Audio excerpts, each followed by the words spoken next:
Hi, I'm Steve Adamko, the owner and founder of Spectrum Interiors. We're located in Davison, Michigan, just a little bit east of Flint, but actually we cover the whole state of Michigan, and have a job that was completed down in St. Croix in the Caribbean. So geographics don't really bother us too much. What I want to focus on is the design seminars that we offer, and they range in time from an hour to 3 hours. And I want to kind of take a little bit of time and focus on the 3-hour one and the 12 topics or areas of interest that we cover. It really is focusing on the process of interior design, so that people understand what it takes to do a design job and have it turn out really, really well, or actually hit the target that's established. So the number one thing that we start out with is the dream, and it's really your dream. It's about what you want, what you need, maybe what you want that you don't think that you can have, but at this point we want to be very creative and open, because you never know what might happen.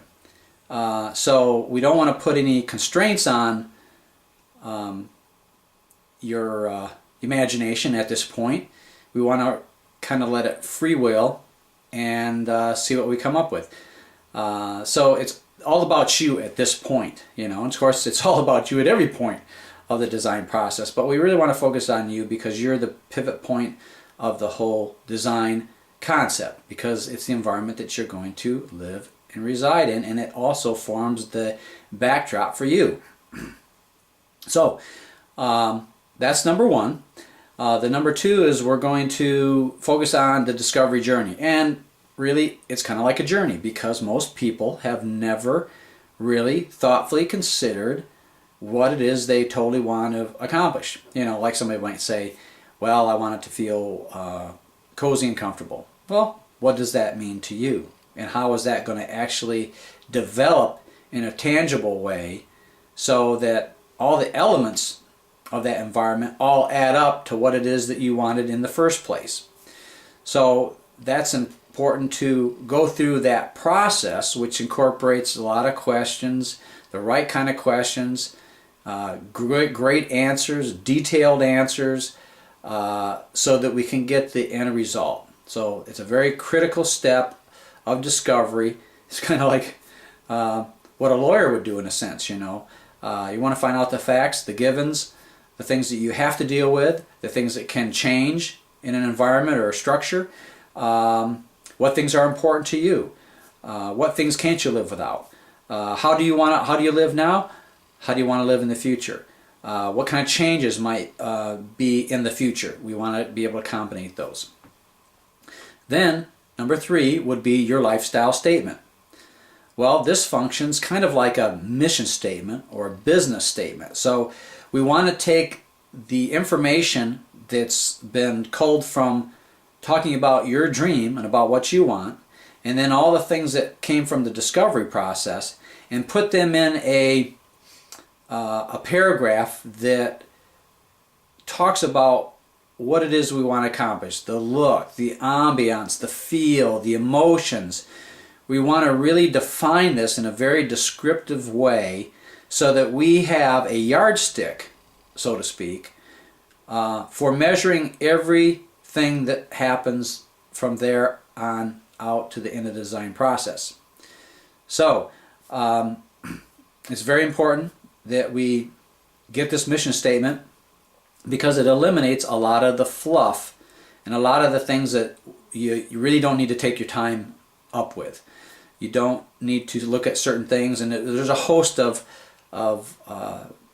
materials and furniture and lighting and things to go through, and most people would be totally overwhelmed if they were able to go through all the things that are totally available in the world today.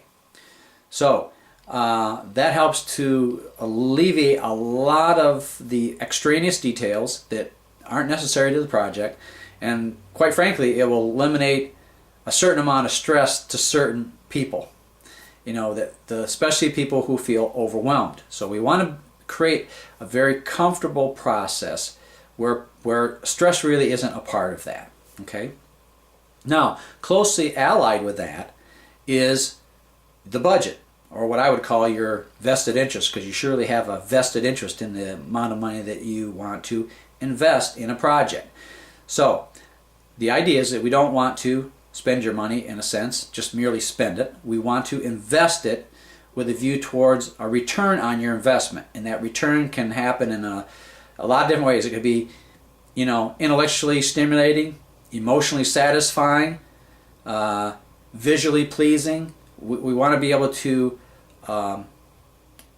factor in all these things and create this sense of completeness, and that you feel totally satisfied with the end result.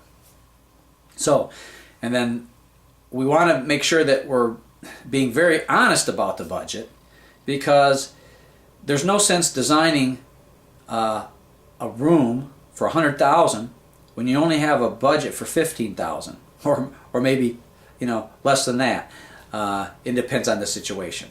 So sometimes a budget isn't, it's important, but sometimes with a lower budget, one has to be much more creative in order to get the essence of it. And so if I can tie it back with the dream and the things that were brought out with the discovery process, now you can see a little bit of how this ties together. So if you focus on the ambiance or the essence of the design, then you know exactly where to compromise if one has to, or compromise temporarily where we can institute something later on as money becomes available, but it really helps the creative process immensely.